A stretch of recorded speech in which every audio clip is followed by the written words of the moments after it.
So welcome to another study with me session for Remedial Law Review.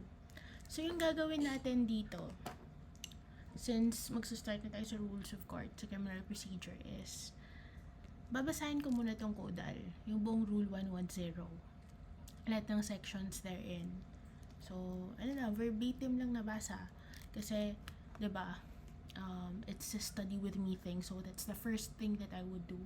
And then after reading the caudal, we will discuss the concepts na nasa Rule 110 using different materials.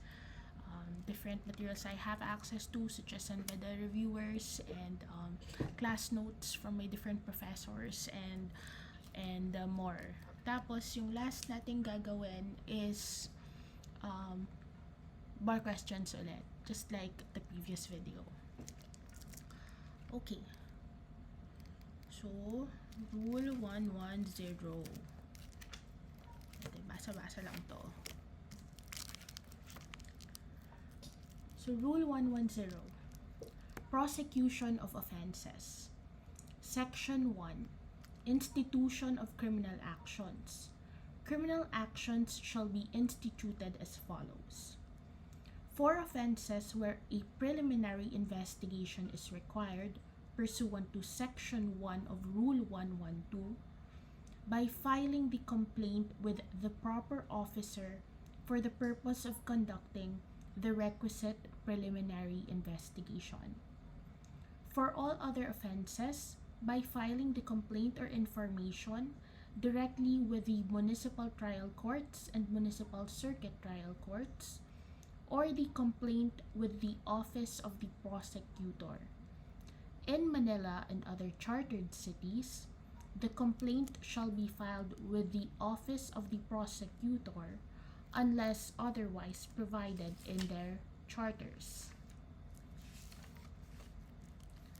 The institution of the criminal action shall interrupt the period of prescription of the offenses charged unless otherwise provided in special laws. Section 2. The complaint or information. The complaint or information shall be in writing, in the name of the people of the Philippines, and against all persons who appear to be responsible for the offense involved. Section 3. Complaint defined. A complaint is a sworn written statement charging a person with an offense, subscribed by the offended party, any peace officer, or other public officer charged with the enforcement of the law violated. Section 4. Information defined. An information is an accusation in writing charging a person with an offense, subscribed by the prosecutor, and filed with the court. Section 5. Who must prosecute criminal actions? All criminal actions commenced by a complaint or information shall be prosecuted under the direction and control of the prosecutor. In case of heavy work schedule of the public prosecutor, or in the event of lack of public prosecutors, the private prosecutor may be authorized in writing by the chief of the prosecution office or the regional state prosecution to prosecute the case subject to the approval of the court. Once so authorized to prosecute the criminal action, the private prosecutor shall continue to prosecute the case up to the end of the trial, even in the absence of a public prosecutor, unless the authority is revoked or otherwise withdrawn.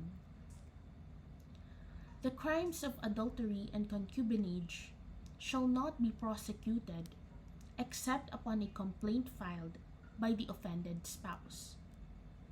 The offended party cannot institute criminal prosecution without including the guilty parties if both are alive, nor in any case if the offended party has consented to the offense or pardoned the offenders. The offenses of seduction, abduction, and acts of lasciviousness shall not be prosecuted except upon a complaint filed by the offended party or her parents, grandparents, or guardian, nor in any case if the offender has been expressly pardoned by any of them. If the offended party dies or becomes incapacitated before she can file the complaint, and she has no known parents, grandparents, or guardian, the state shall initiate the criminal action in her behalf. The offended party, even if a minor, has the right to initiate the prosecution of the offenses of seduction, abduction, and acts of lasciviousness, independently of her parents, grandparents, or guardian, unless she is incompetent or incapable of doing so.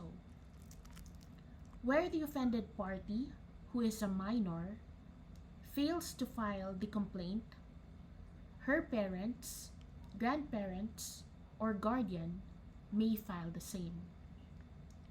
The right to file the action granted to parents, grandparents, or guardian shall be exclusive of all other persons and shall be exercised successively in the order herein provided, except as stated in the preceding paragraph. No criminal action for defamation, which consists in the imputation of any of the offenses mentioned above, shall be brought except at the instance of and upon complaint filed by the offended party. The prosecution of complaints for violation of special laws shall be governed by their provisions thereof. Section 6. Sufficiency of complaint or information.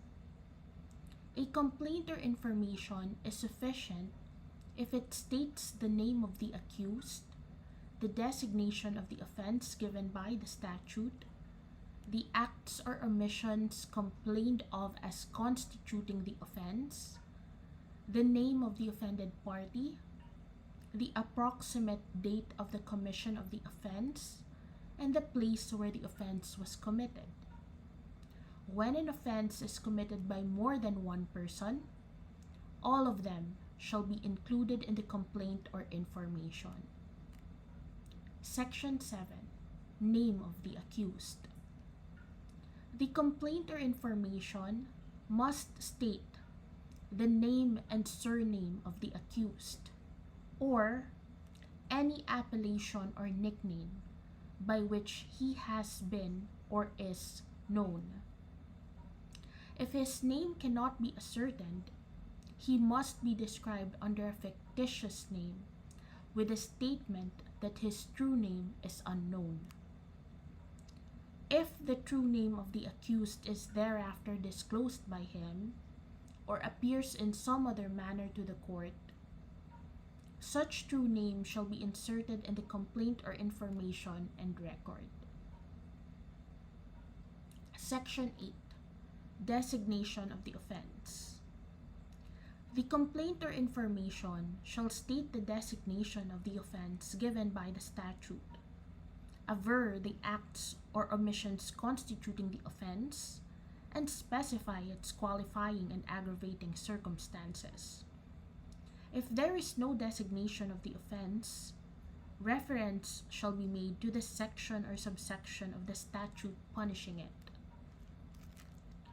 Cause of the accusation.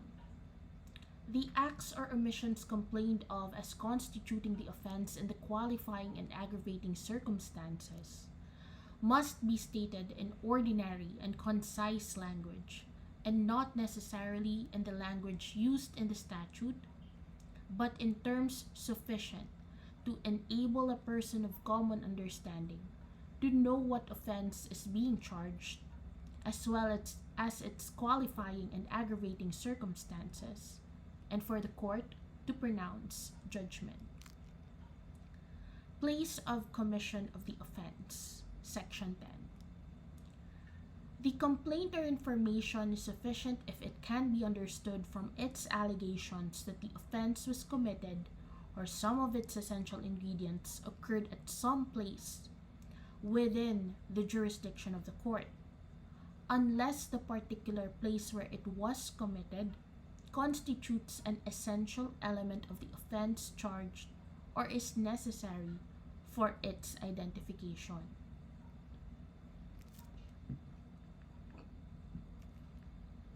Section 11. Date of commission of the offense. It is not necessary to state in the complaint or information the precise date of the offense was committed, except when it is a material ingredient of the offense. The offense may be alleged to have been committed on a date as near as possible to the actual date of its commission. Section 12. Name of the offended party. The complaint or information must state the name and surname of the person against whom or against whose property the offense was committed, or any appellation or nickname by which such person has been or is known. If there is no better way of identifying him, he must be described under a fictitious name. In offenses against property, if the name of the offended party is unknown, the property must be described with such particularity as to properly identify the offense charged. If the true name of the person against whom or against whose property the offense was committed is thereafter disclosed or ascertained, the court must cause such true name to be inserted in the complaint or information and the record. If the offended party is a juridical person, it is sufficient to state its name or any name or designation by which it is known or by which it may be identified, without need of averring that it is a juridical person or that it is organized in accordance with law. Section 13. Duplicity of the offense. A complaint or information must charge only one offense, except when the law prescribes a single punishment for various offenses. Section 14. Amendment or substitution. A complaint or information may be amended in form or in substance without leave of court at any time before the accused enters his plea. After the plea and during the trial, a formal amendment may only be made with leave of court and when it can be done without causing prejudice to the rights of the accused. However, any amendment before plea which downgrades the nature of the offense charged in or excludes any accused from the complaint or information can be made only upon motion by the prosecutor, with notice to the offended party, and with leave of court.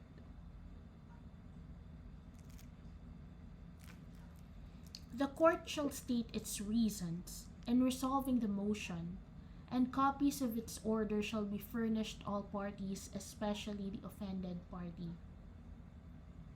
If it appears at any time before judgment that a mistake has been made in charging the proper offense, the court shall dismiss the original complaint or information upon the filing of a new one, charging the proper offense in accordance with Section 19, Rule 119, provided the accused would not be placed in double jeopardy. The court may require the witnesses to give bail for their appearance at the trial.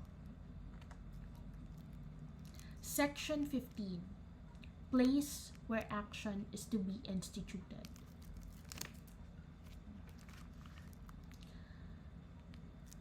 Subject to existing laws, the criminal action shall be instituted and tried in the court of the municipality or territory where the offense was committed or where any of its essential ingredients occurred. Where an offense is committed in a train, aircraft, or other public or private vehicle in the course of its trip, the criminal action shall be instituted and tried in the court of any municipality or territory where said train, aircraft, or other vehicle passed during its trip, including the place of departure and arrival. Where an offense is committed on board a vessel in the course of its voyage, the criminal action shall be instituted and tried in the court of the first port of entry or any municipality or territory where the vessel passed during such voyage, subject to the generally accepted principles of international law. Crimes committed outside the Philippines but punishable under Article 2 of the Revised Penal Code shall be cognizable by the court where the criminal action is first filed. Section 16. Intervention of the offended party in criminal action. Where the civil action for recovery of civil liability is instituted in the criminal action pursuant to Rule 111, the offended party may intervene by counsel in the prosecution of the offense. Okay, so that's Rule 110. Okay, so medyo naubos laway ko doon. I'm gonna rest for a bit and then let's start discussion of Rule 110. Alright, so Rule 110, discussion. Prosecution of offenses. How criminal actions are instituted. Yan muna. So, kailangan mag-distinguish. Okay. Kung alin yung offenses na nagre-require ng preliminary investigation or PI and ano yung offenses naman na hindi. So, yun yung una nating dapat i-determine. So, institution of criminal action generally depends upon whether the offense is one which requires a preliminary investigation or not. Yun. So, if the nature of the offense,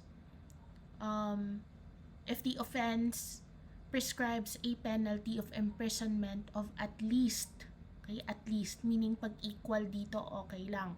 Equal or mas mababa dito. If requiring mas mataas, at least. So, greater or equal to 4 years, 2 months, and 1 day. Then, nagre-require yan ng preliminary investigation. If the offenses prescribed is less than 4 years, 2 months, and 1 day, so 4 years and 2 months lang, then hindi kailangan ng preliminary investigation. Again, yung term is kailangan. Ibig sabihin you can request. So, later natin discuss. So, 4 years, 2 months, and below, walang requirement ng preliminary investigation. 4 years, 2 months, 1 day, requiring preliminary investigation. Okay. So, yan natin.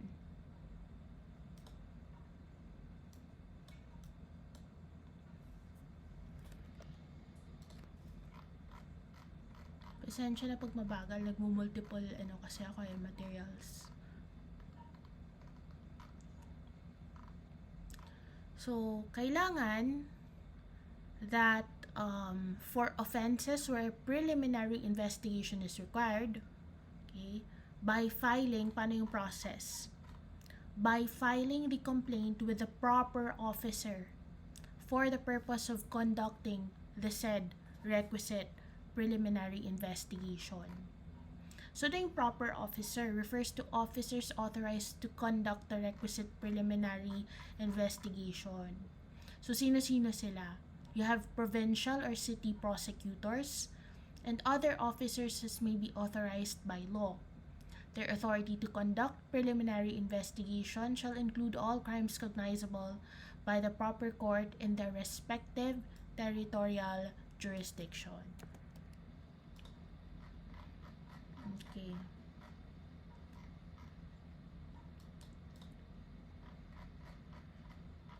So, paano naman kapag hindi nagre-require ng preliminary investigation, meaning offenses where the prescribed penalty is imprisonment of less than 4 years, 2 months, and 1 day, or 4 years and 2 months lang and below?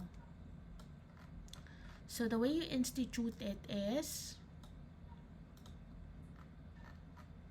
filing the complaint or information directly with the municipal trial court or municipal city trial court, or the complaint with the office of the prosecutor.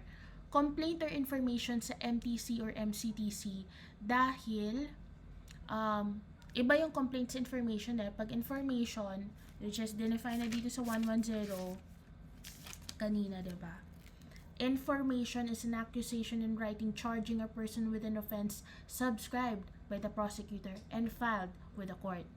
Pero sa complaint, what you file sa office of the prosecutor is just a complaint, because a complaint is a sworn written statement charging a person with an offense subscribed by the offended party, any peace officer or public officer charged with the enforcement of the law violated. Meaning yung nagsasubscribe is yung offended party, peace officer, public officer charged with the enforcement of the law, such as mga police, ganyan. Pero sa information, it's subscribed by the prosecutor and filed with the court. Okay, yun yung difference. So, in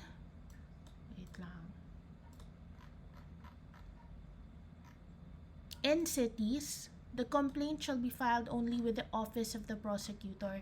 Hindi ka pwedeng mag-direct dun sa trial court. Okay. File ka muna ng complaint sa prosecutor. Yung prosecutor magde-decide at mag-file ng information with the proper court. So, effect of institution. The institution of a criminal action shall interrupt the running of the prescription period of the offense charged unless otherwise provided in special law. So, ano ba yung prescription period? Diba? Sa crime law, yung isang offense, you have a certain timer and you can file it. So, if you institute an action, how? Okay, depende.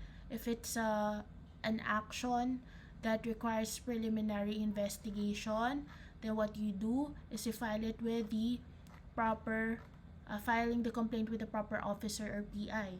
If it does not require preliminary investigation and it is not in Manila or any other chartered cities, then you can file it directly with the municipal trial court or municipal city trial court. Or you can also file it with the office of the prosecutor. But in cities, it's required that you file it with the office of the prosecutor, parang may PI na din. So the effect of the institution is that it interrupts the running of the prescription period. So if you have, say, 20 years prescription period wherein you can institute an action, pag lapse ng 20 years, hindi ka pwede mag-file ng action. So considered free man na and wala na yung offense, hindi na ipapursue yon, hindi na pwedeng file ng criminal action yung offender, di ba? So merong time limit. Bakit may time limit? Syempre, di ba? Ibig sabihin parang ayaw mo nang i-pursue. So, mahirap na rin yung evidence i-obtain at that time, 'di ba? Baka hindi mo na ma-retrieve yung kailangan i-retrieve, baka wala na yung crime scene. So, parang sobrang tagal na kapag beyond the prescriptive period. So, iba-iba yan per crime kung ano yung prescription period. That's the time when you can file. So, kailangan, kung gusto mo mag-file ng criminal action against a person, wag mong ipalapse yung prescription period.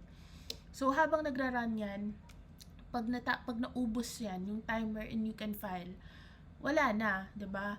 So, the effect of instituting a criminal action is that it stops the running of the period. So, for example, if you have 20 years and then you institute a crime, for example, on the 4th year, 'di ba? It stops it. So, until its resolution, hindi yan magra-run muna, okay? So, 4 years. So, meaning pasok ka pa. Meaning hindi madidismiss yung kaso kasi hindi pa nag-prescribe. So, okay ka pa. I-honor pa yan. Meaning, matutuloy yung kaso. And kung walang ibang mga disqualifications or grounds for dismissal. So, matutuloy at matutuloy yan. kapag ka hindi siya natuloy for some reason, at saka without prejudice naman, you can refile the case. So, may 4. So, meron ka pang 16 kung meron kang 20 years. Kasi nag-stop ka dun sa 4. So, for example, 2000, diba? 2000 na-commit yung crime. Yun yung reckoning period mo. Reckoning time mo. 2000. So, kung 20 years kunwari, 2020, dapat naka-file ka na ng case. So, kung 2004 pa lang, nag-file ka na ng case, tapos for some reason, it got dismissed without prejudice, so you can refile it again. So, 2008 ka na nag-file. No. So, 2024 ka na nag-file. Yan, ganun na lang. 2024 ka na nag-file. So, magre-resume yung 20 years mo. So, for example, natagalan bago ka nag-file again, di ba? Kunwari, yung resolution of the case is like 2 years, tapos na-dismiss lang din naman pala. Or, lagay na natin 4 years, hypothetical lang naman, 4 years. So, 2004 ka nag-file, 2008 na-dismiss siya without prejudice. So, nag-file ka ng 2024. So, i-less mo na yung 2004 to 2008 kasi nag-toll at that time nag-pause. So, kung 2000, may 20 years ka, dapat 2020. Pero dahil nga nag-stop siya ng 4 years, so by 2024, this year, pwede ka pang mag-file. Diba? Kasi, nag-stop at that time meaning meron ka pang, from 2008, may natira ka pang, tama ba? 2004 mo final. So, minus ka ng 4 years. Magsa-start ka sa 2008, kunwari. So, 2008 plus 16. Yun yung meron ka. 2008 plus 16. 2024. Pwede ka pang mag-file. Kasi nag-stop siya at that time. Na-toll siya.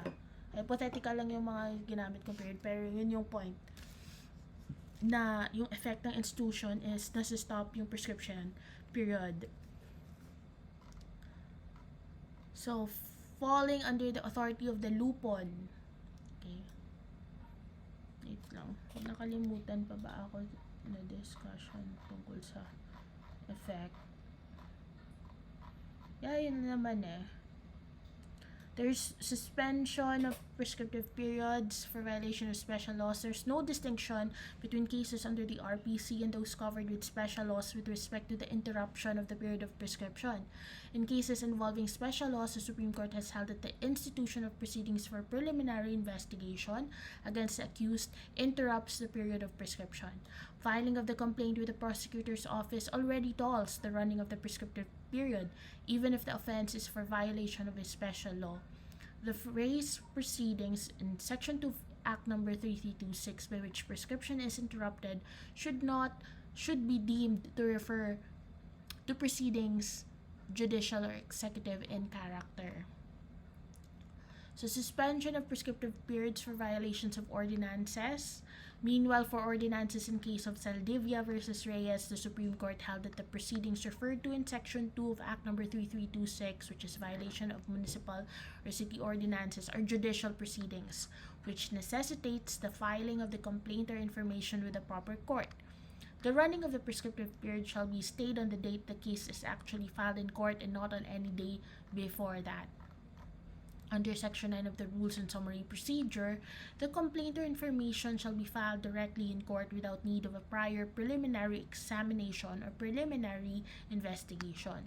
Next natin ito-discuss yung summary procedure. The case shall be deemed commenced only when it is filed in court, whether or not the prosecution decides to conduct a preliminary investigation. This means that the running of the prescriptive period shall be halted on the date the case is actually filed in court and not on any date before that. So again, for cases under the RPC, it interrupts the period of the prescription. That's the effect of institution. For cases under special laws, the same, it interrupts the period of prescription as well. For violations of municipal or city ordinances, however, it does not interrupt the period of prescription.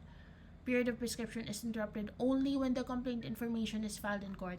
So, instituting it sa prosecutor's office, for example, interrupts. However, for violations of municipal or city ordinances, kapag na-file na with the court, saka lang siya mai-interrupt.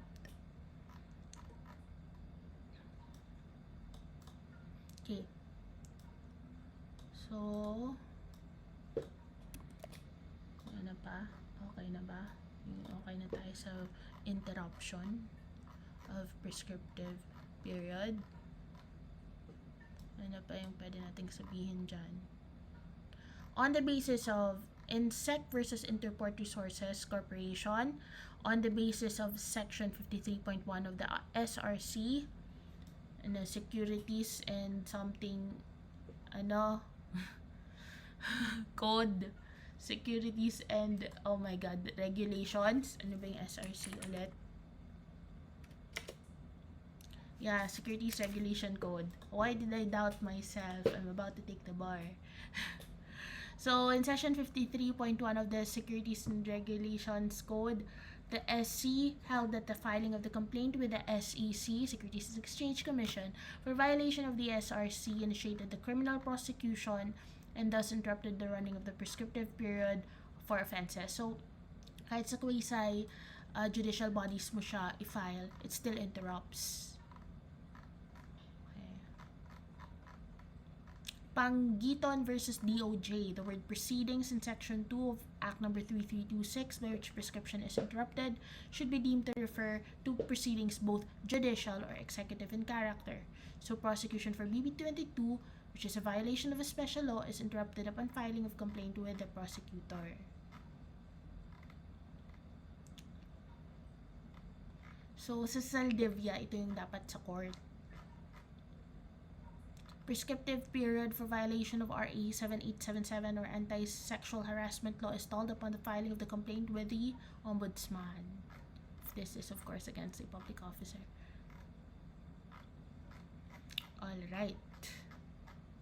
I think okay na. Pwede na tayong mag-move on from the prescriptive period. Yeah.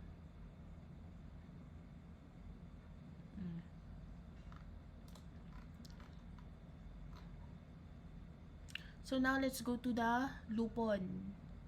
Actually, the lupon, it's not included na in the bar syllabus No. Public versus complaint and information. Sige, baka nasa complaint or information siya.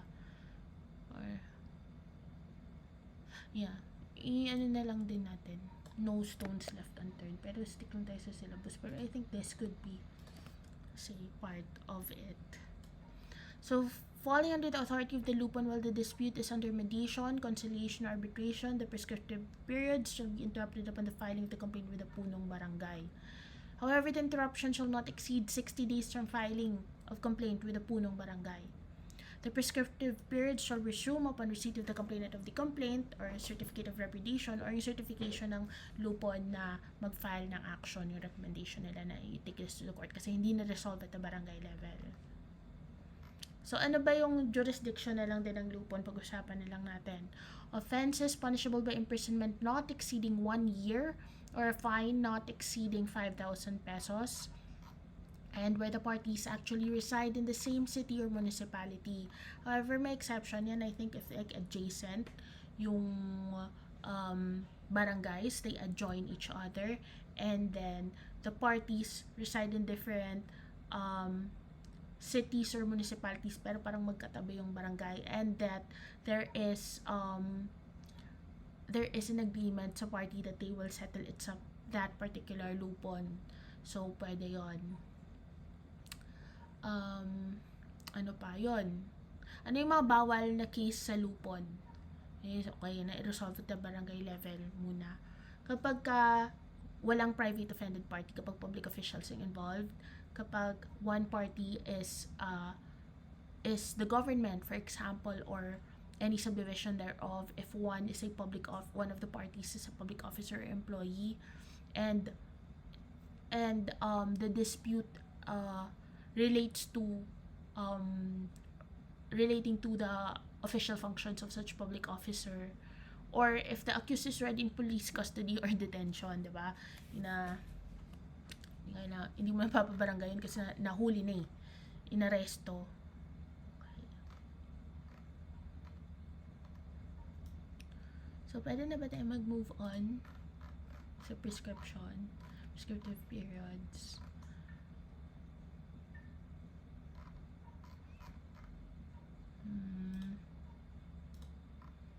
Ano pa?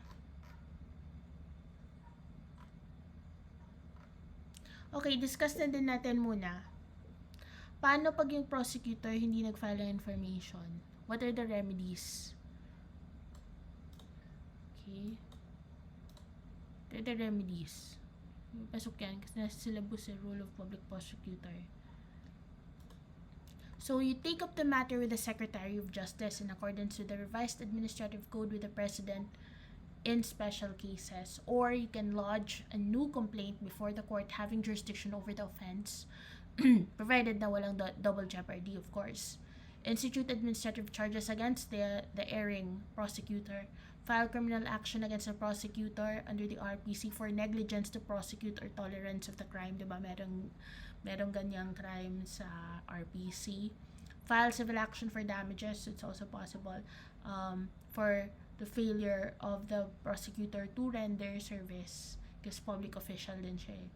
File an action for mandamus in case of grave abuse of discretion.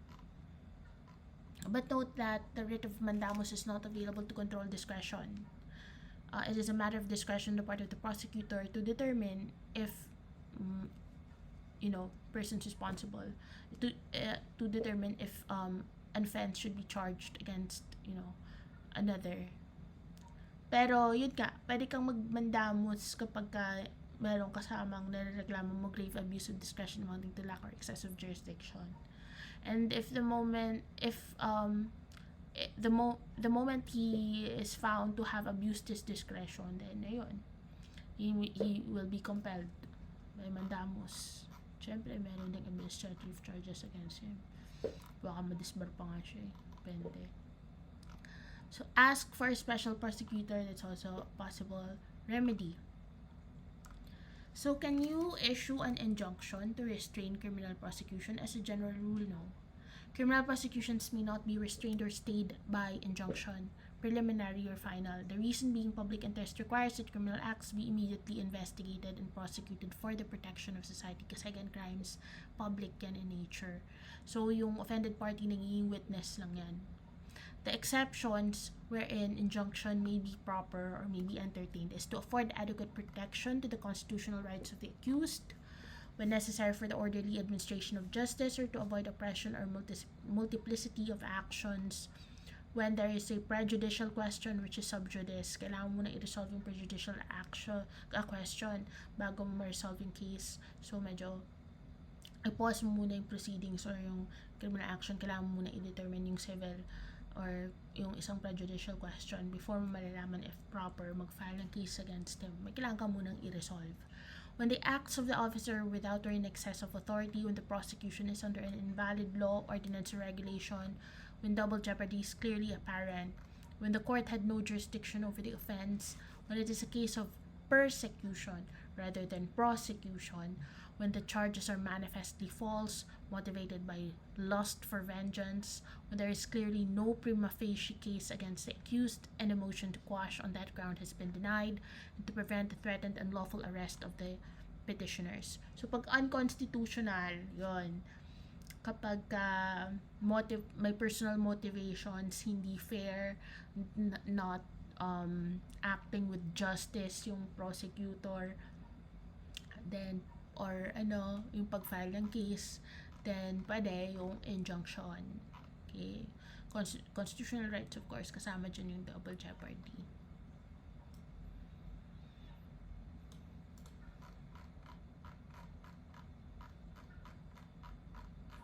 Okay, ano pa? Alright. Guess, goods na, goods. So, okay na tayo dito sa, if you look at the Bar Syllabus, public versus private crimes. Okay, we have to discuss private crimes first.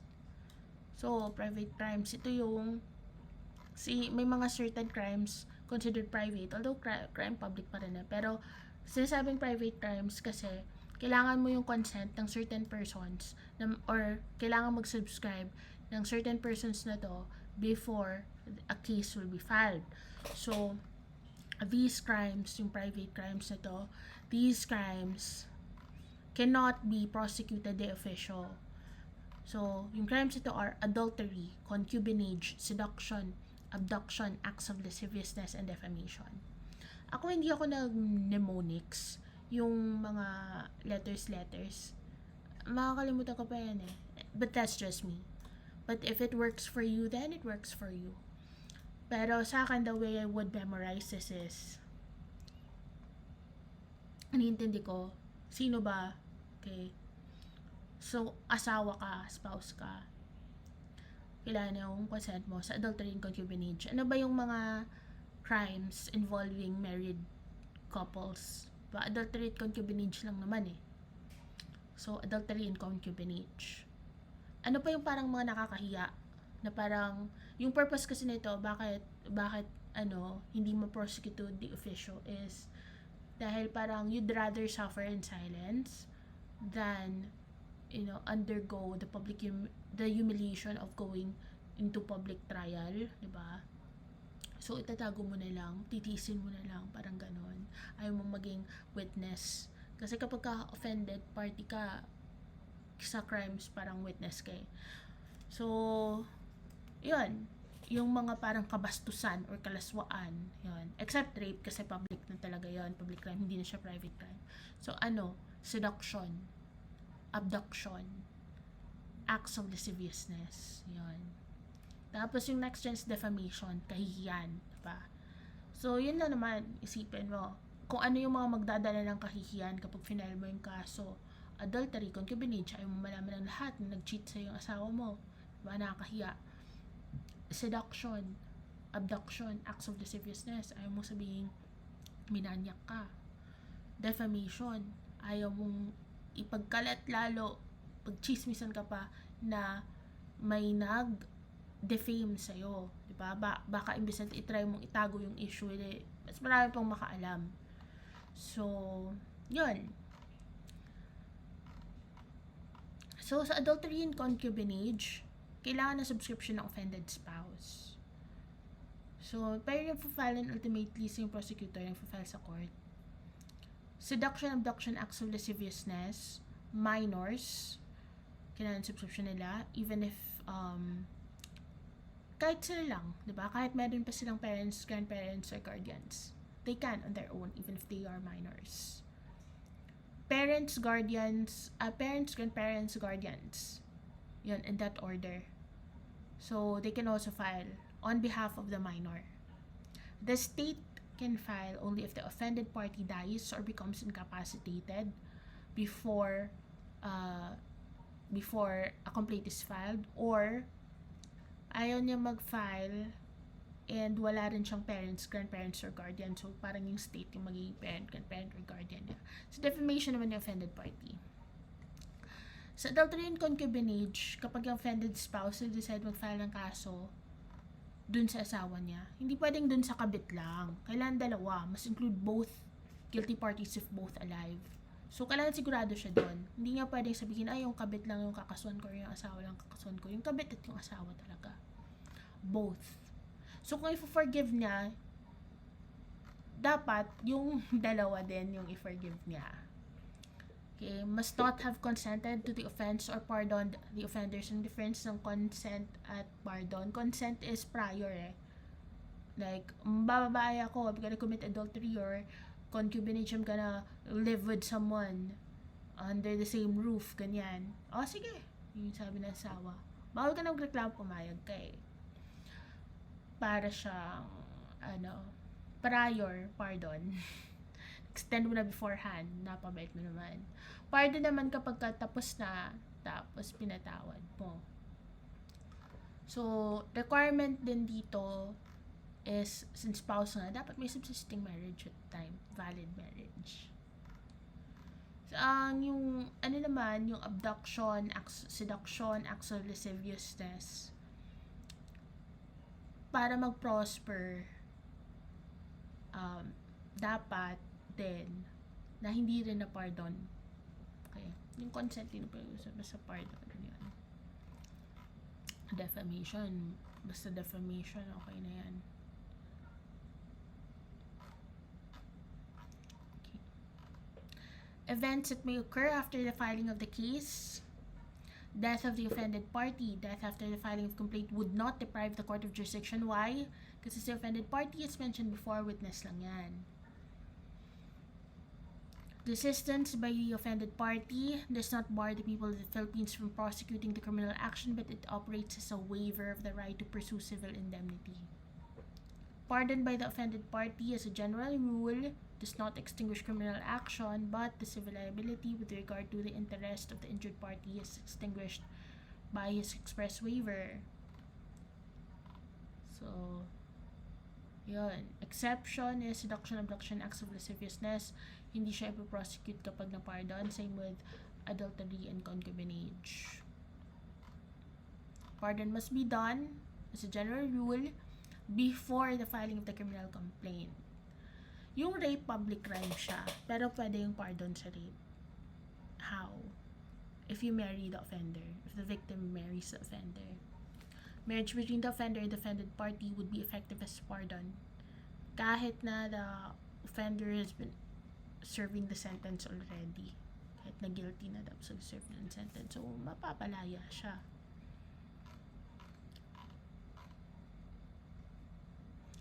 So, subsequent marriage naman in cases of seduction, abduction, acts of lasciviousness, same din. Hindi lang sa rape.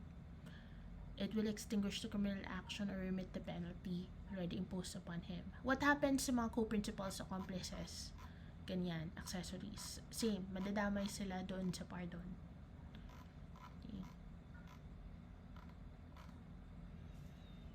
The ano lang is if separate crimes, like for example, ni-rape ka sa isang araw pero different charges siya. Isang rape charge, yung papakasalan mo, effective in pardon. Ni-rape ka rin ng kaibigan niya. Diba? Which is another case of rape. Another charge of rape. So,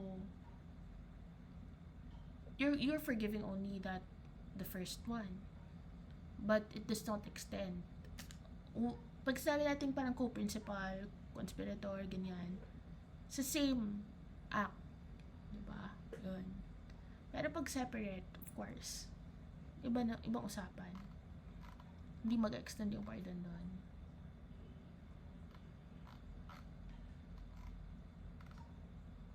Control of prosecution. All criminal actions commenced by complaint or information shall be prosecuted under the direction and control of the prosecutor. Codal kanina, private prosecutor may be authorized in writing by the chief of the prosecution office of the regional state prosecutor to prosecute the case subject to the approval of the court. So, codal din to. Conditions for private prosecutor to prosecute the criminal action. Public prosecutor has heavy work schedule. There's no public prosecutor assigned in the province or city. Private prosecutor is authorized in writing by chief of the prosecutor office or the regional state prosecutor. Mga requisites to. The authority of the private prosecutor was approved by court. Private prosecutor shall continue to prosecute the case up to the end of the trial unless the authority is revoked or otherwise withdrawn. In case of withdrawal or revocation, the authority the same must be approved by the court, and the prosecution of civil liability has not been reserved or waived.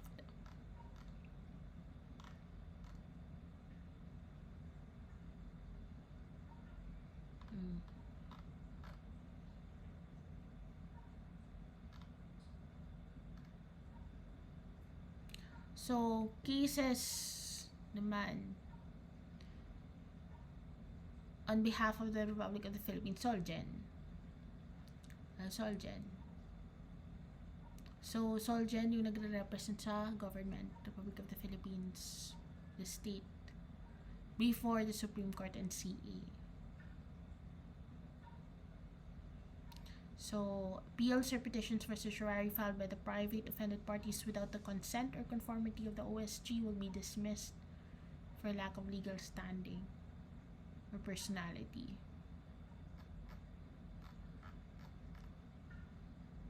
except if there's denial of due process, okay, or civil aspect.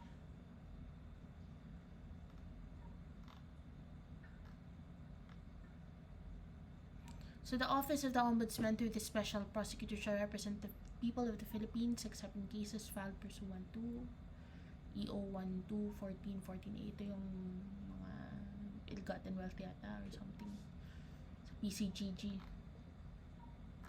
Extent of prosecutor's control. Yan, kasama sa syllabus yan. Role of public prosecutor. So prior to filing, matters which are within the control of the prosecutor, what case to file, whom to prosecute, manner of prosecution, right to withdraw information before arraignment even without notice and hearing. After filing, the prosecutor has control over the suspension of arraignment, granting a reinvestigation, dismissal of a case, downgrading of the offense, dropping of the accused before plea. So once a complaint or information is filed in court, any disposition of the case as its dismissal or conviction or acquittal of the accused rests on the sound discretion of the court. A motion to dismiss should be filed with the court, which has the option to grant or deny it. So limitation of the court's control, prosecution is entitled to notice and hearing. The court must suspend arraignment upon motion by the proper party when a petition for review of the resolution of the prosecution is pending at either DOJ or the Office of the President, provided that the period of suspension shall not exceed 60 days counted from the filing of the petition with the reviewing office. The court must make its own independent evaluation or assessment of the merits of the case. Otherwise, there will be a violation of the private complainant's right to due process and erroneous exercise of judicial discretion. So although the private prosecutor had previously been authorized to present evidence for the prosecution, for example, the absence of the city fiscal or the public prosecutor, the hearing means that the prosecution of case was not under the control of the city fiscal. Thus, it follows that the evidence presented by the private prosecutor at the hearing could not be considered as evidence for the plaintiff. However, if the prosecutor does appear intermittently during trial, then evidence presented by the private prosecutor may be considered.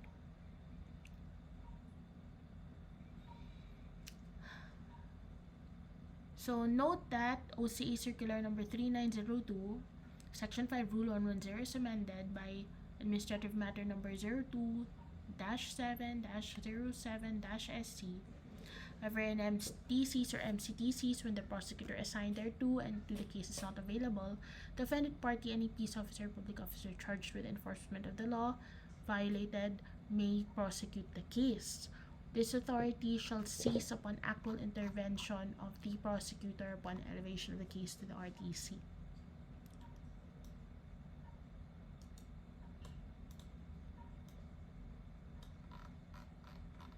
Okay na? Pwede na mag-section 2 or section 3.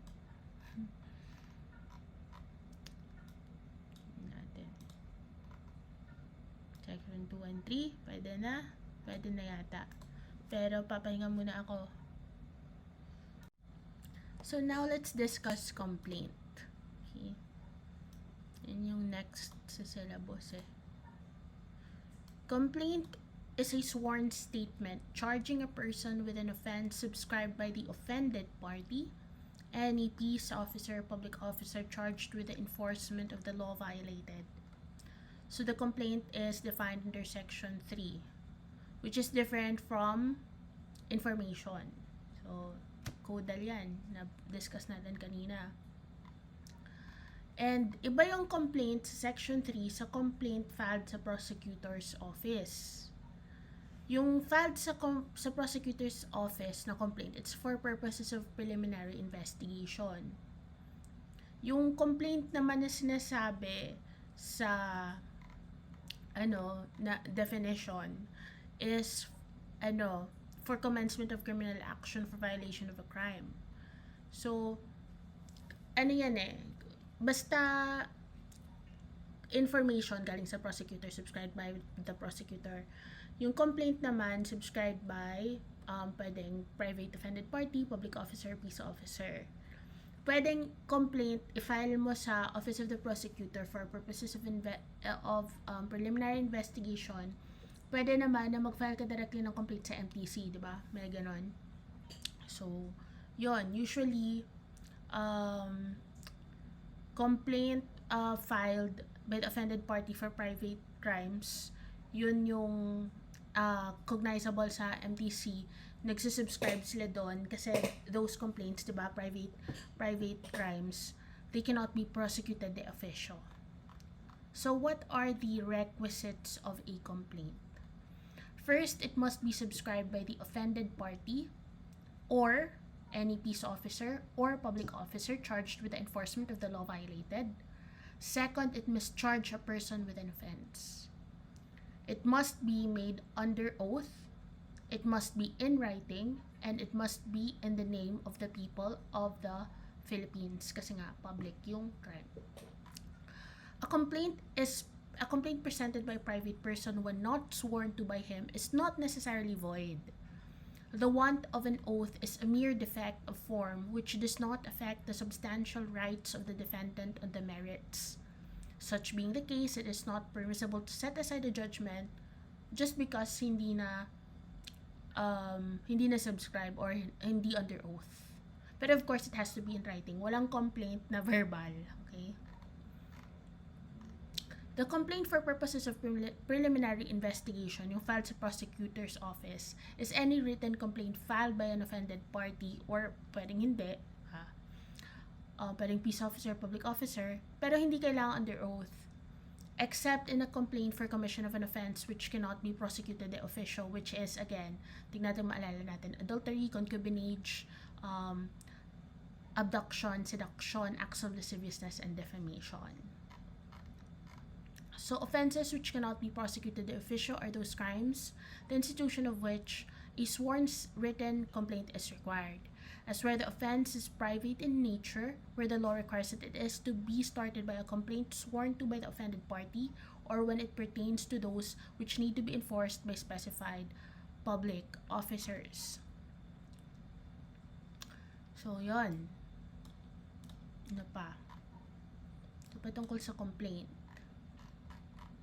So, again, ulitin natin yung requirements ng complaint. Yung complaint filed with the court, ano dapat?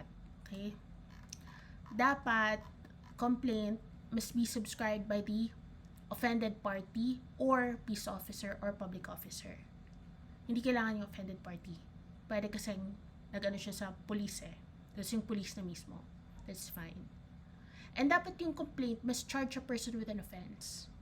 Kasi kung walang offense, why? Diba? Ano yun? Dapat may sinusumbong ka, may nirereklamo ka. So, dapat yung charge is an offense statute, a violation of criminal statute or law, pwedeng RPC, pwedeng special penal laws. And it must be in writing, it must be under oath, except, it must be under oath. Pero yung requirement na it is under oath, again, it won't render the complaint void. It does not affect its validity. Pwede na lang if it's a private crime. And it must be in the name of the people of the Philippines.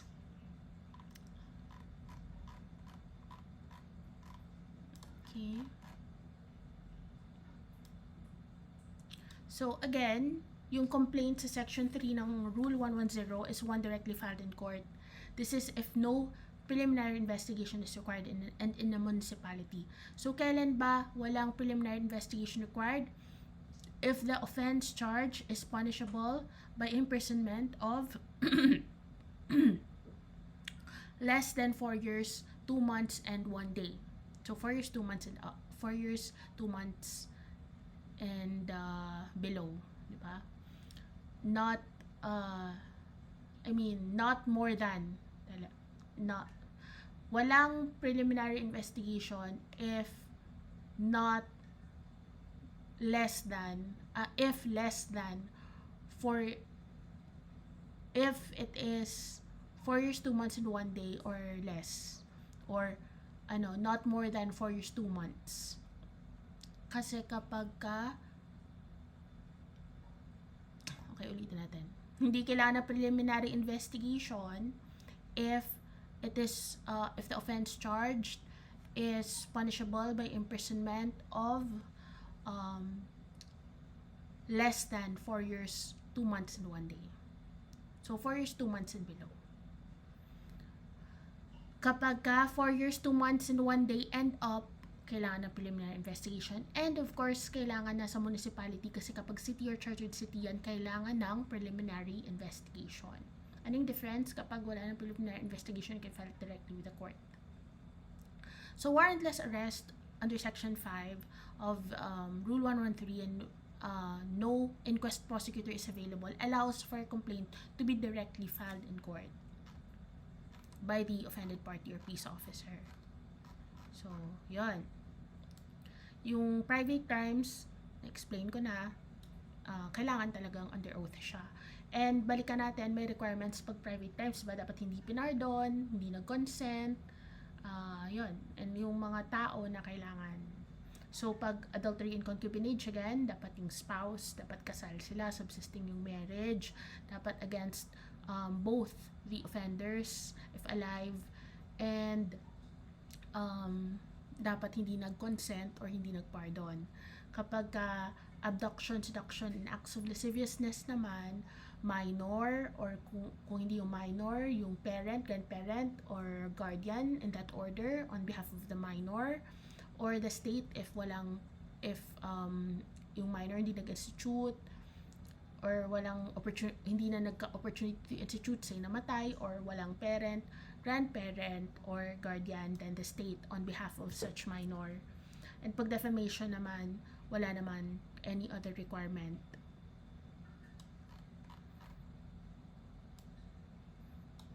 Okay, ano pang na-miss natin regarding that topic? So, yun ang complaint. Ano naman yung information? Information is a written accusation charging a person with an offense subscribed by the prosecutor and filed with the court. Again, this is codal. So, a prosecutor is required to indicate in the information the number and date of issue of his MCLE, mandatory continuing legal education compliance certificate, since an information is a pleading.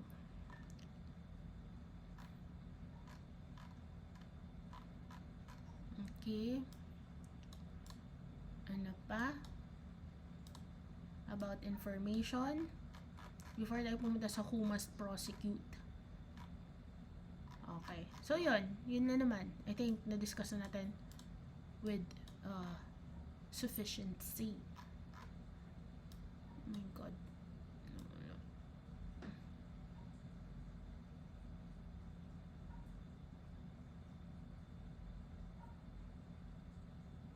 Nasaan na yun? Wala tayo.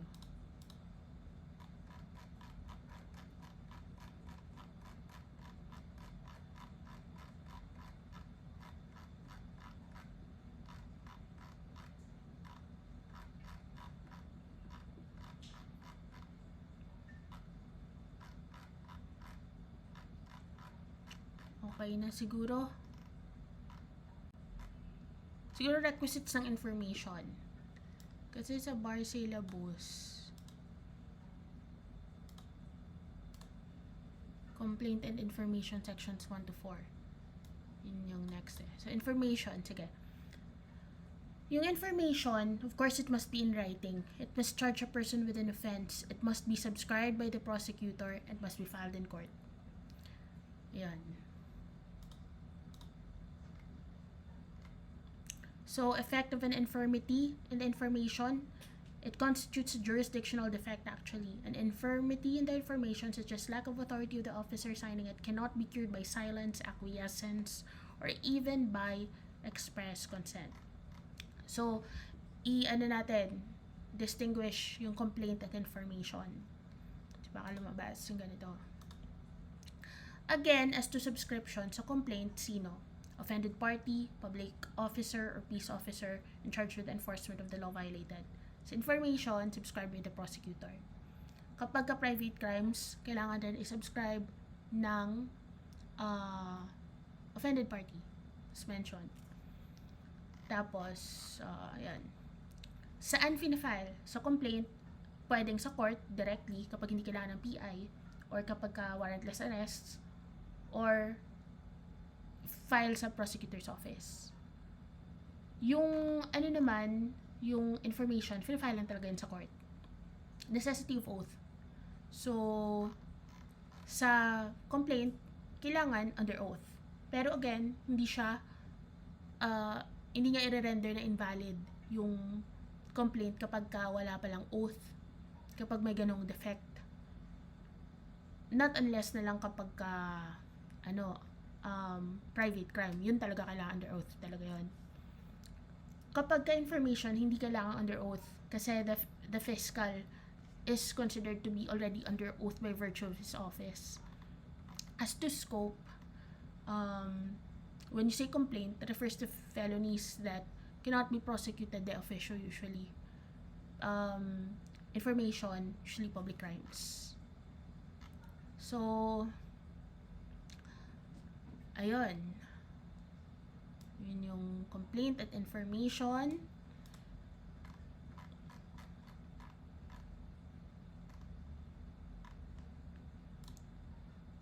Okay. So, next dito sa syllabus is sufficiency of complaint or information.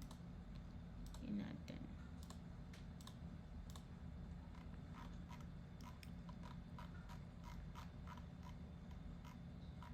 So, the complaint and information, basically, sabi ko na, yun na yun. Yun yung sufficiency.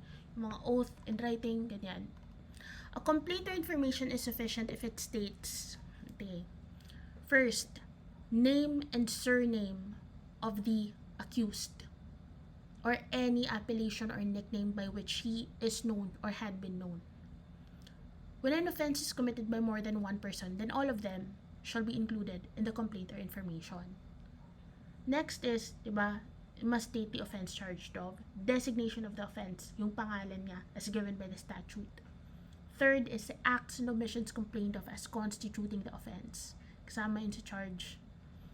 Fourth is the name of the offended party. Fifth is the approximate date of the commission of the offense, not unless na lang na element din ng crime yung date, and place where the offense was committed. So again, name and surname of the accused. Kung hindi alam yung name, at least description, nickname, or appellation. Yung description dapat sufficient para ma-determine mo kung sino talaga yung taong ibig mong sabihin dito. Kapag marami sila, all of them shall be included. Designation of the offense is given by the statute. Acts or omissions complained of constituting the offense. Diba? Name of the offended party, approximate date, exact date kung material yung date sa offense na charged, and place where the offense was committed for purposes of determining jurisdiction. So, form required for validity, again, it must be in writing in the name of the people of the Philippines, against all responsible persons for the offense involved. Kapag ka-complaint, kailangan may oath. Kapag ka-private crime, kailangan may oath. Kapag information, subscribed by the prosecutor, hindi na kailangan ng oath. Kasi, by virtue of his office na yun. So, test for sufficiency of the information, whether the crime is described in intelligible terms with such particularity as to apprise the accused with a reasonable certainty of the offense charged. As a general rule, defective information cannot support a judgment or conviction. But there is an exception where the defect in the information was cured by evidence during the trial and no objection appears to have been raised. So, waiver of objection to sufficiency, an accused is deemed to have waived his right to assail the sufficiency of the information when he voluntarily entered the plea during arraignment and participated in the trial. Objections relating to the form of the complaint or information cannot be made for the first time on appeal. The accused should move for a bill of particulars or for quashal of information before arraignment. Otherwise, he is deemed to have waived the objections to such defect. Exception is when the defect consists of lack of authority of the prosecutor who filed the information, as such defect would be jurisdictional. So, ano pa? Name of the accused. So again, na-discuss natin. What about John Doe informations? Pwede naman John Doe pag hindi kilala. However,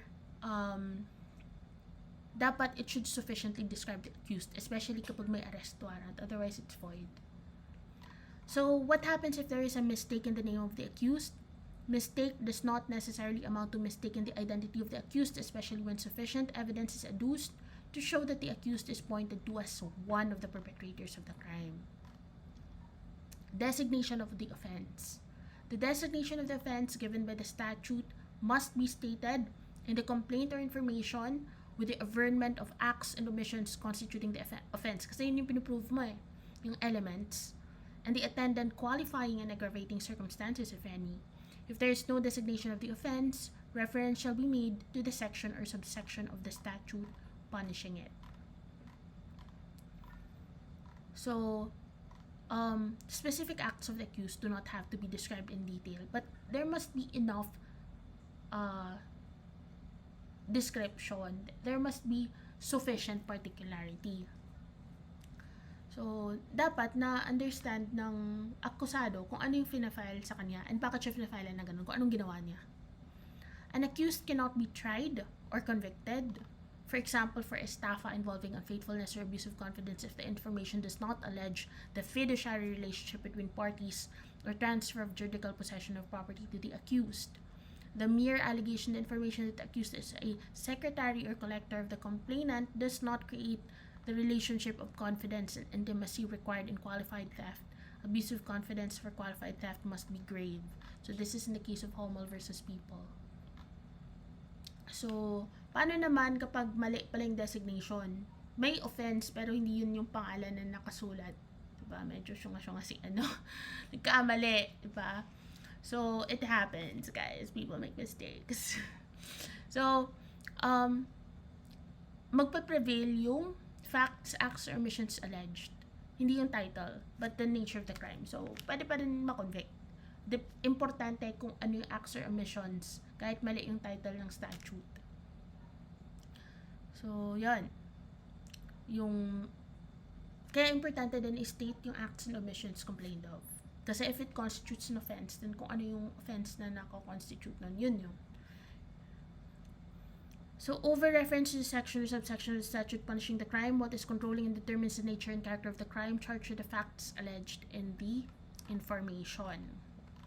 What happens if the conviction is more serious than the crime alleged? Then, as a general rule, kung ano yung alleged, yung lesser. Okay.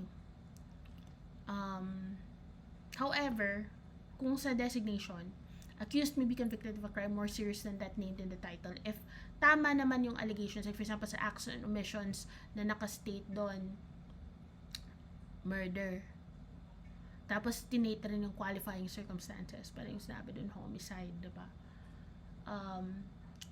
Nagkamali lang sa title pero tama yung acts and omissions kasi sinabi yung qualifying circumstances na nagko-constitute ng murder, diba?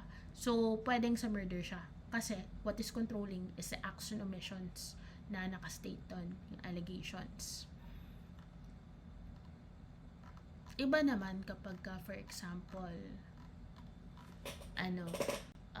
hindi na state. Like for example, pwede pala siyang murder, pero hindi inallege yung qualifying circumstances eh. If late, iba naman yon. So, homicide lang yan kahit murder talaga. Kasalanan ng prosec yun. Kapag for example naman, yung final na kaso is for homicide, tapos murder pala talaga, yun, tapos hindi naman yun yung sinabi sa information, wala, diba? Ano talaga, homicide pa rin. Kahit sabihin nating murder pa yung title ng offense, kapag found the lesser pala, then the lesser. So, what is the effect of failure to question the defect? Failure to question the defect or insufficiency of information filed against him before he enters his plea or goes to trial constitutes a waiver of the constitutional right to be informed of the nature and causes of charges to be filed. Waiver na yun. So, dapat kung meron kang i-allege na mga defects information, dapat gawin before arraignment. Arraignment is the time when the accused enters his plea of guilty or not guilty.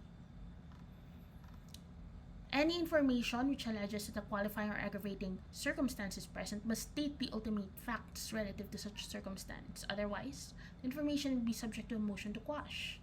Under Section 3E, that it does not conform to substantially to the prescribed form. Rule 117 of the revised Rules of Criminal Procedure, motion for a bill of particulars under the parameters set by the said rules. So, failure of the accused to avail any of the said remedies constitutes a waiver of his right to question the defective statement of the aggravating or qualifying circumstance in the information, and consequently, the same may be appreciated against him if proven during trial. So, yan. Dapat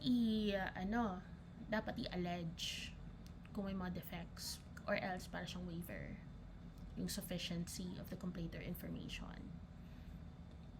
Alternatively, prosecutors may sufficiently aver the ultimate facts relative to a qualifying or aggravating circumstance by referencing the pertinent portions of the resolution finding probable cause against the accused, which resolution should be attached to the information in accordance with the compliance with Section 8A, Rule 112 of the Revised Rules of Criminal Procedure that mandates the attachment of information to the information of the resolution finding probable cause against the accused. Trial courts must ensure that the accused is furnished a copy of this decision prior to the arraignment. Cases which have attained finality prior to the promulgation of this decision will remain final by virtue of the principle of conclusiveness of judgment. For cases which are still pending before the trial court, the prosecution, when still able, may file a motion to amend the information pursuant to the prevailing rules in order to properly allege the aggravating or qualifying circumstance pursuant to the decision. For cases in which a judgment or decision has already been rendered by the trial court and is still pending appeal, the case shall be judged by the appellate court depending on whether the accused has already waived his right to question the defective statement of the aggravating or qualifying circumstance in the information. An information which lacks certain essential allegations may still sustain a conviction when an accused fails to object against its insufficiency and deficiency is cured by competent evidence. So, syempre, kapag nakastate sa information tas hindi naman approve, wala talaga. Diba? Pero kapag hindi na state sa information pero pinroved by competent evidence sa trial court and wala namang nareklamo na insufficiency of information, then pwedeng ma-appreciate. So, cause of the accusation, the acts or omissions complained of as constituting the offense, the qualifying and the aggravating circumstances must be stated in ordinary and concise language and not necessarily in the language used in the law or statute, but in terms sufficient to enable a person of common understanding to know what offense is being charged, as well as qualifying and aggravating circumstances. So, hindi kailangan legalese yung terms. Dapat naiintindihan ng akusado. Purposes of requiring allegation for every element, that is to enable the court to pronounce proper judgment, to furnish the accused with information, is to enable him to make a defense, and as a prosecution against further protection against further prosecution for the same cause. Kasi double jeopardy na kung sakali. So, failure to allege any of the elements of the offense, accused cannot be convicted of the offense charged if missing an element, diba? Proven during trial. Even a plea of guilty will not cure such a defect nor justify a conviction. As for qualifying and aggravating circumstances, they are not considered even if proven during trial. Diba? If wala talagang allegation of any of the elements.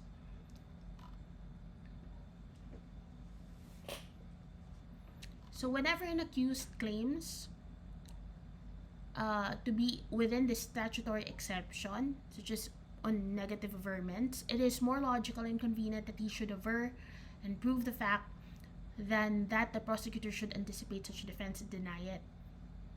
An exception is where the exemptions are so incorporated in the language defining the crime that the ingredients of the offense cannot be accurately and clearly set forth if the exemption were omitted.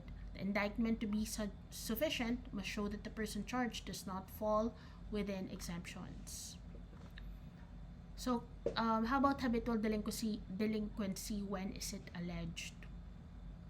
Date of commission of the previous, the information must specify the date of the commission of the previous crime, and the date of the last conviction or release para may basis if habitual delinquent nga. Where complex crime is charged, allegations do not necessarily have to charge a complex crime as defined by law. It is sufficient that the information contains allegations which show that one offense was necessary means to commit the other.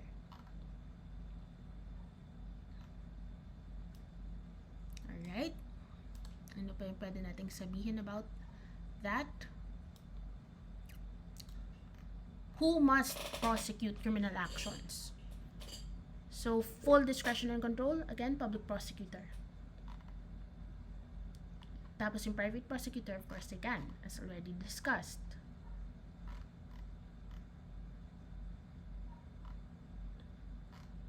Na-discuss na natin yan. Kung sino, earlier. So, ano pa? Ano pa for sufficiency of complaint or information? Yung hindi nasabi before we move to duplicity of offense. Wala na din naman.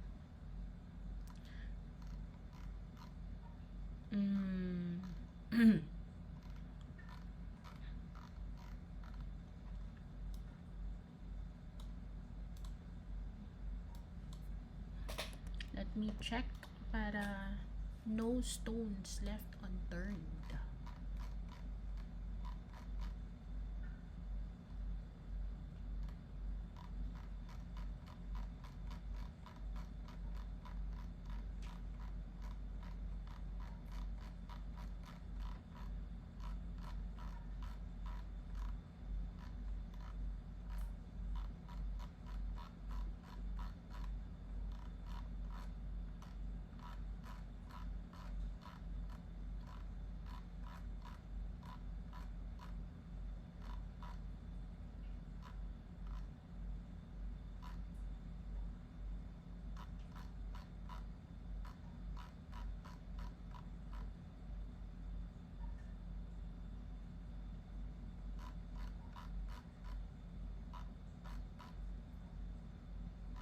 Okay. Ito, People versus Rojas. States the Section 9, Rule 110 states that the qualifying and aggravating circumstances must be stated in the information. Hence, if not stated, such circumstances cannot be appreciated against the accused even if proved. Okay. Yun yung sa circumstances. Kailangan i-state. Pero pag sa elements, well, kailangan din naman. Tingnan natin ulit.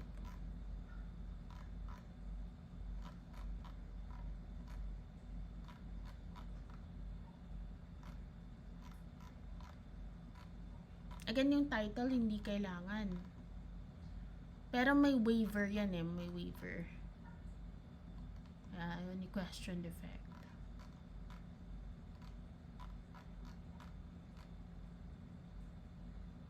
Okay. So, in the case of qualifying and aggravating circumstances, considered lang talaga siya kapag nakastate. So, not considered even if proven during trial. Pero pwede for exemplary damages. Or yung elements. Yun yung dapat naka-allege. Elements at qualifying and aggravating circumstances.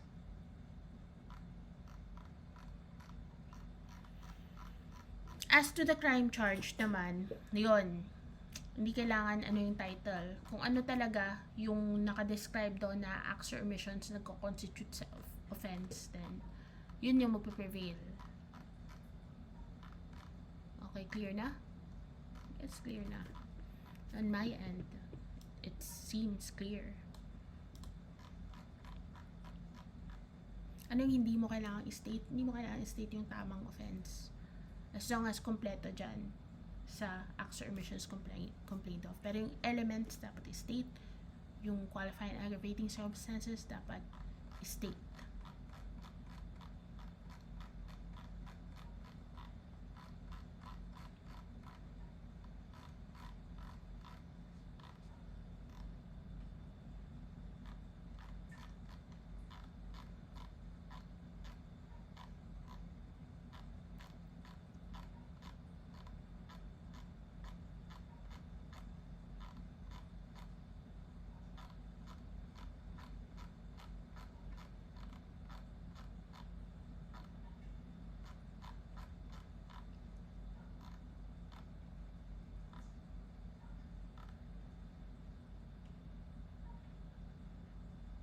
error in the designation of offended party in oral defamation is a ground for acquittal. Bakit? Kasi material yung offended party kung sino, kung kanino. Element na rin siya. Kasi it's a crime against honor.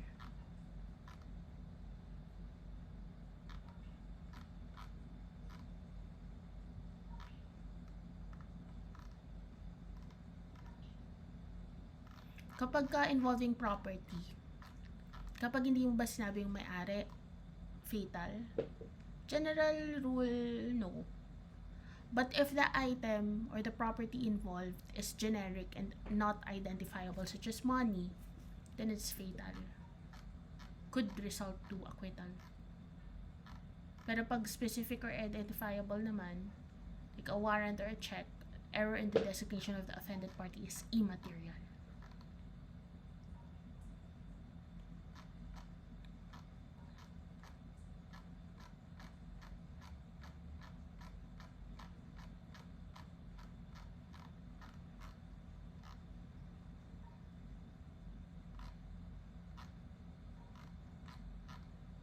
Okay? So, I'll take a break before we discuss duplicity of offense.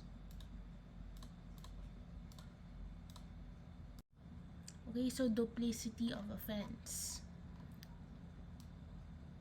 Duplicity of offense is the joinder of two or more separate and distinct offenses in one and the same information or complaint.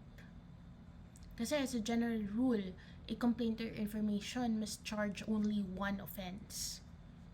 Pero as an exception to the rule, multiple offenses may be charged when the law prescribes a single punishment for various offenses, such as, for example, in complex crimes, or in special complex crimes, continuous crimes, crimes susceptible of being committed in various modes, crimes of which another offense is an ingredient, and when a single act violates different statutes. So, if you look at my channel, you will find the criminal law review playlist. Yun, inisa-isa ko yun yung mga compound crimes, complex crimes. In case need yun ng review. Pero I will not go into it na kasi rem to eh. So, again, duplicity of offense and information or complaint means the joinder of two or more separate and distinct or different offenses in one and the same information. Sa general rule, bawal. Because the state should not heap upon the defendant two or more charges which might confuse him in his defense. So, as a general rule, only one offense. Pero yun nga, merong exceptions. So, principle of absorption, the ingredients of a crime form part and parcel thereof and hence are absorbed by the same and cannot be punished either separately therefrom or by the application of Article 48 of the RPC. So, merong absorption minsan, which is why, like for example, special complex crime, isa lang yan. These acts are committed in furtherance of just one crime. So, na-absorb sa single crime. Like for example, rebellion. So, waiver, if there is duplicity in the offense charged, the remedy of the accused is to timely file a motion to quash. If he fails to do so, then the objection is deemed waived.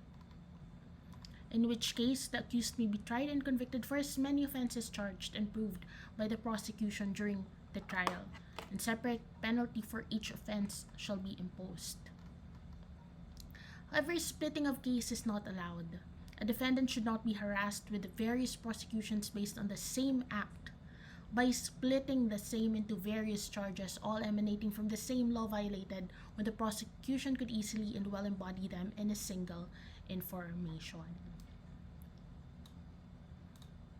Okay? Ano pa yung masasabi natin about duplicity? So, dapat yung quashal must be before arraignment, or else waived na siya. Deemed to have been waived. Okay. So, that's it for duplicity.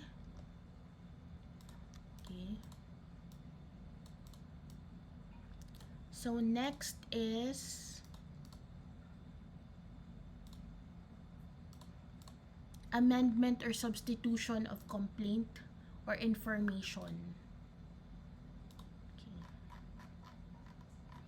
An amendment of a complaint or information is the adding or striking out of the correction of an allegation or the name of any party. So there are two kinds of amendment. It could be formal or substantial. Okay.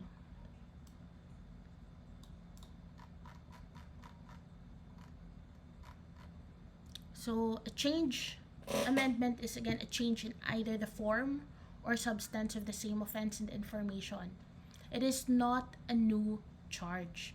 It just supersedes the original information but relates back to the date at which the original information was filed. And not all defects in an information, however, may be cured by an amendment. An information which is void ab initio cannot be amended to obviate a ground for quashal. An amendment which operates to vest jurisdiction is, for example, impermissible. So yun nga, in two kinds of amendment, we have formal amendment and substantial amendment. When you say formal amendment, merely states with additional precision something which is already contained in original information, and therefore adds nothing essential for conviction for the crime charged. However, when you say substantial amendment, this consists of the recital of the facts constituting the offense charged and determinative of the jurisdiction of the court. Okay, ano pang masasabi natin about amendment? About amendment.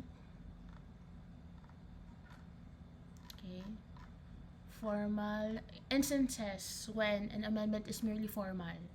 When it neither affects nor alters the nature of the offense charged, where the charge does not deprive the accused of a fair opportunity to present his defense, where it does not involve a change in the basic theory of the prosecution. Additional allegation of conspiracy is only a formal amendment provided that it does not change the theory of the prosecution. Pag sinabi mo namang substantial amendment, so yung instances are an amendment information stating forth a different manner of committing the felony, for example, or including conspiracy where it involves a change in the basic theory of the prosecution, or change in the date of the commission of the offense wherein the date is prejudicial to the accused. So, what are the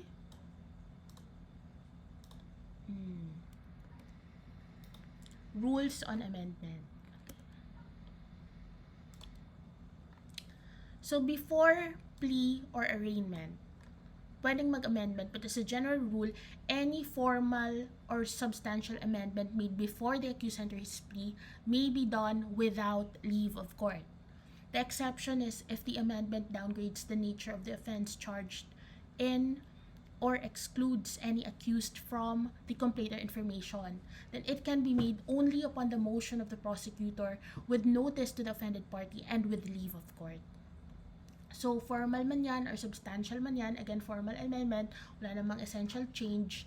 Substantial amendment, merong essential change.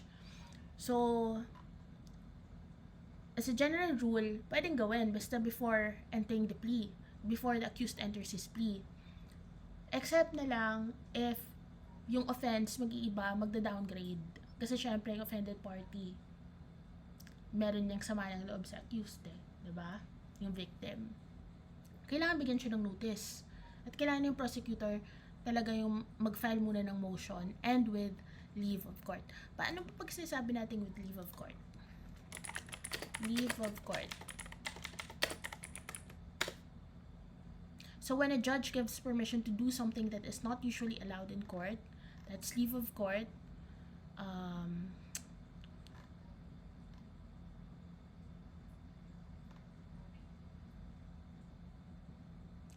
It's also a permission to take a certain action or file a particular document.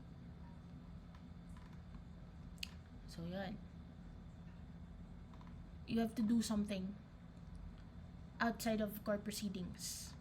That's leave of court. Permission to do something, basically. You don't actually leave the court. Don't take it literally as that. You should know that by now.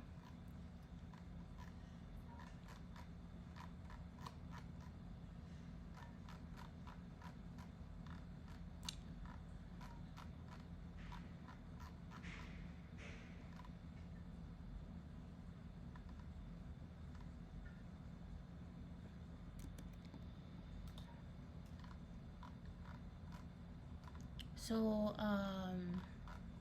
after the plea naman, it covers only formal amendment. Provided that, of course, required per and leave of court. And such amendment is not prejudicial to the rights of the accused, or else it won't be allowed. So, doctrine of supervening event. When a fact supervenes which changes the nature of the crime charged in the information or upgrades it to a higher crime, in which case amendment may be made, but there is a need for another arraignment of the accused under the amended information.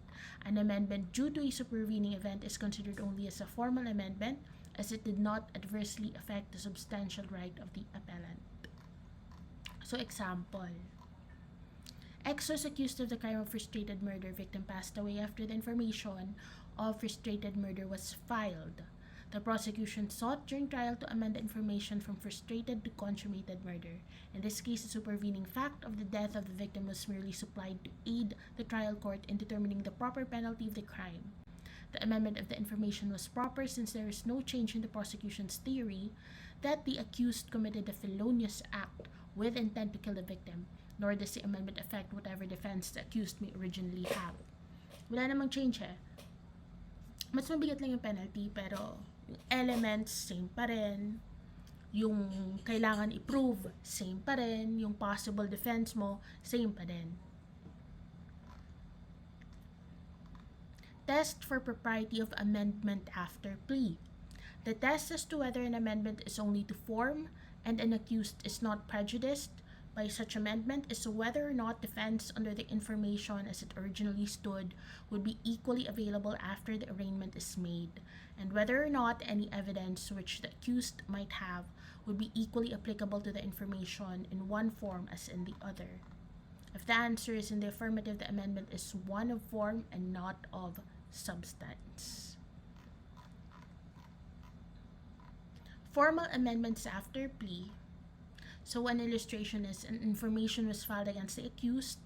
The designated offense stated in the information was for the crime of homicide. However, the acts constituting the offense written in the information clearly depicts the crime of murder.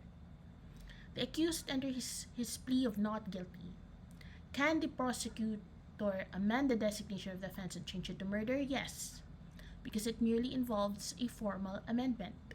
The averments in the amended information for murder are exactly the same as those already alleged in the original information for homicide, as there was not at all any change in the act imputed to the accused. Again, explain na natin kanina, what is important is na aver yung acts and omissions.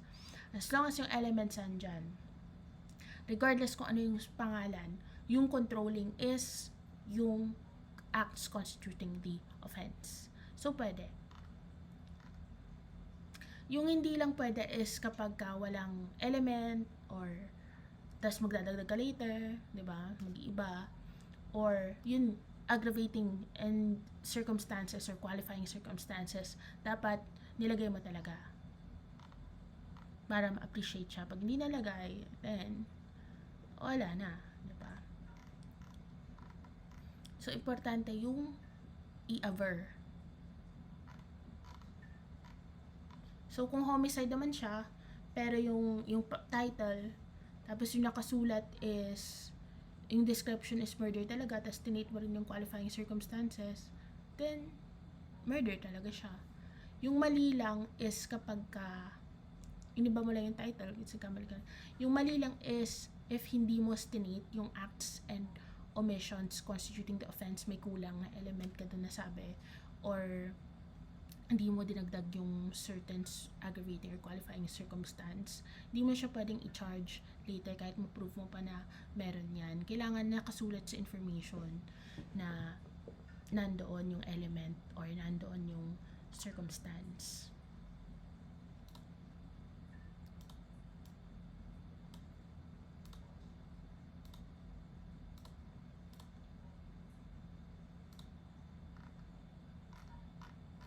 Konti na lang.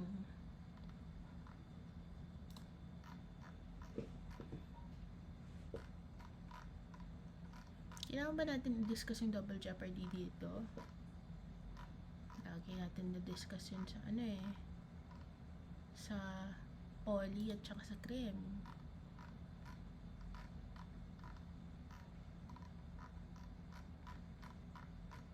So, wag na.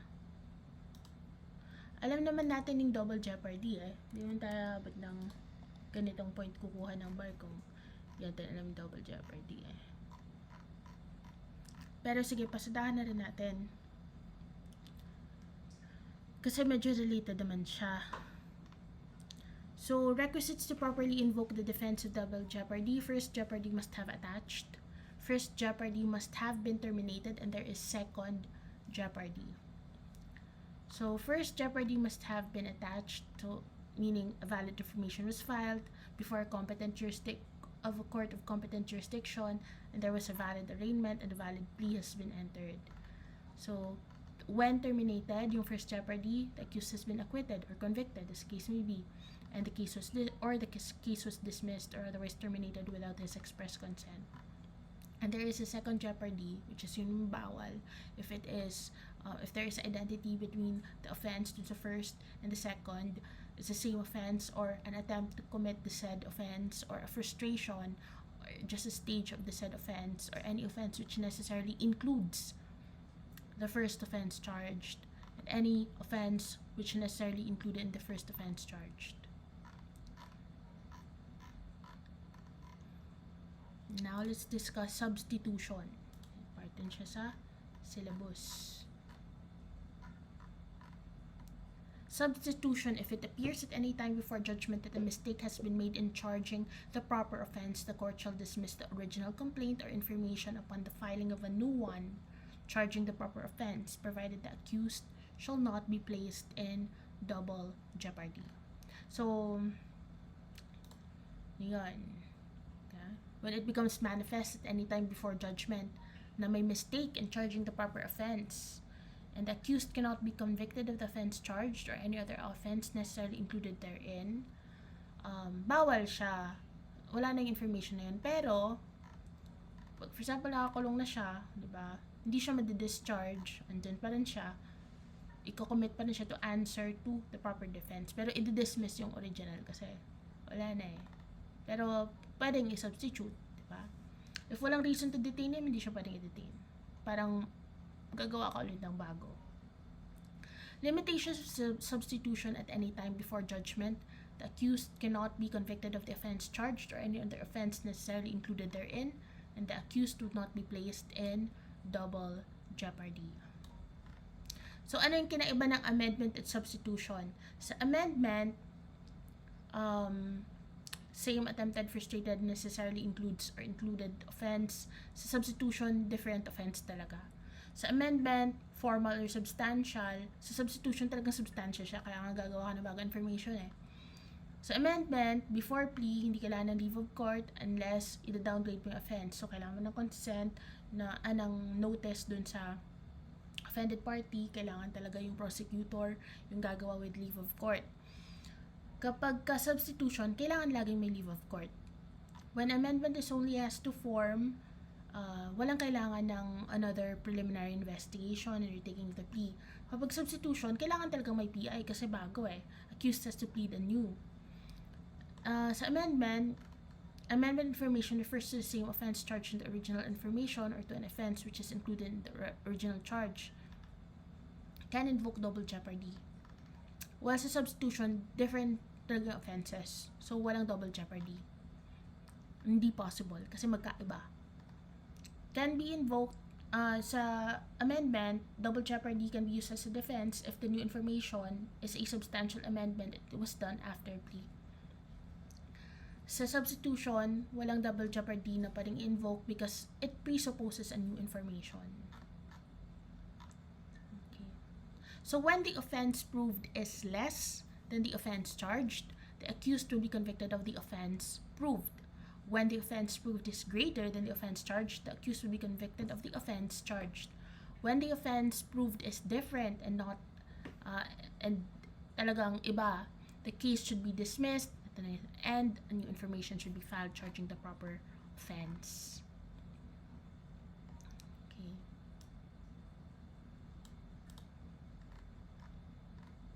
So, illustration ng substitution.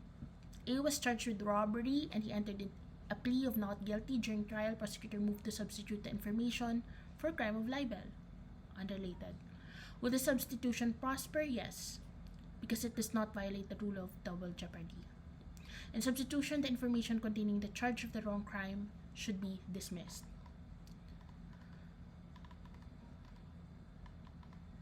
So dismissal of appeal case would result in the revival of original judgment of conviction. Rule on substitution limitation, no judgment has yet been rendered. Pero on double jeopardy, the accused cannot be convicted of the offense charged if any other offense necessarily included therein. The accused would not be placed in double jeopardy. So okay din pala discuss natin double jeopardy.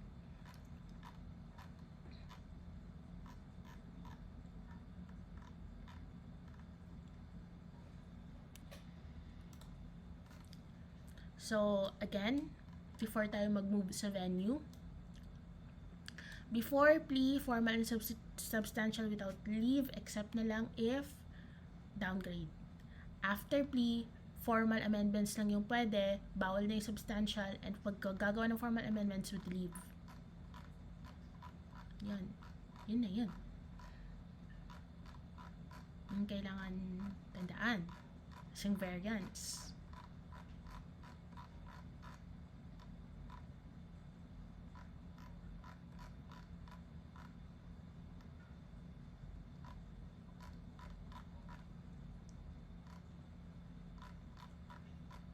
So, substitution, dismissal of original new one, charging the proper offense. Okay. Ano pa?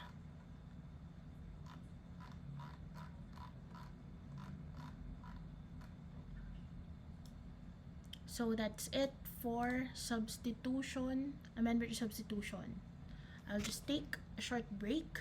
Then we have 3 more topics under the Bar Syllabus for Rule 110. That's venue of criminal actions, intervention of offended party, and injunction in criminal cases.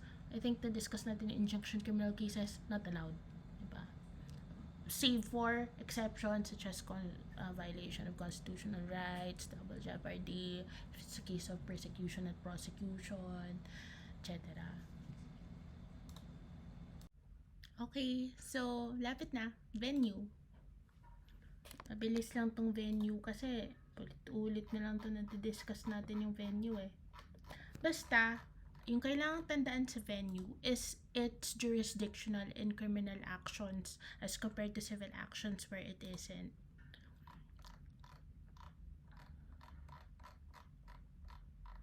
Okay, so as a general rule, where the in the municipality or territory where the offense was committed or any of its essential ingredients occurred, pero may exceptions.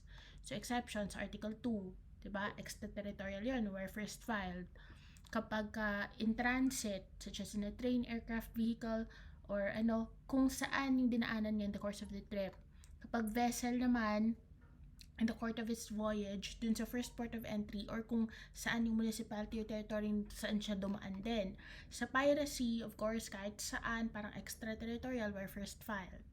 Libel, ito yung kailangan tandaan, where it's printed or published, where any of the offended parties resided, or kung public official, kung saan yung office niya.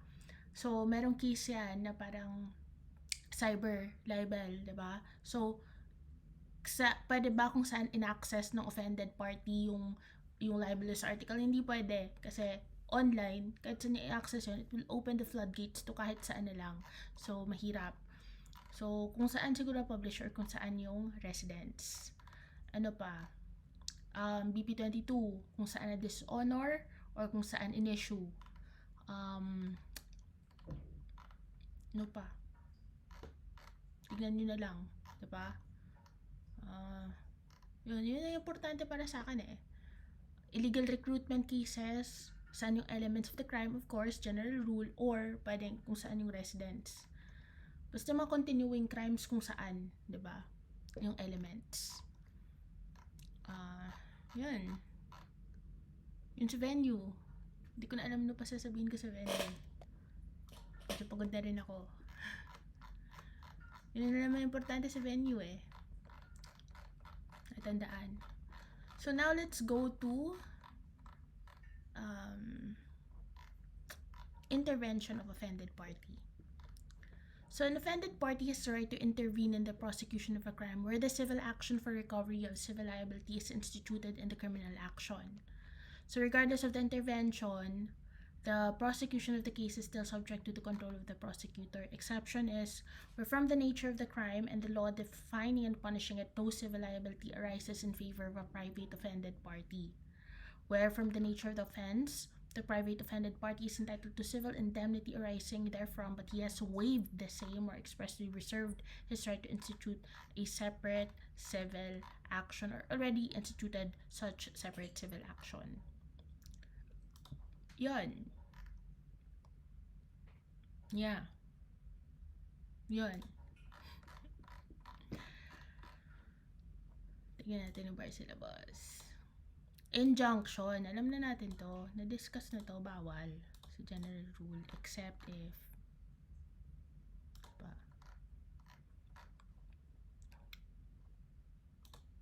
So, okay. I guess tapos na tayo sa Rule 110.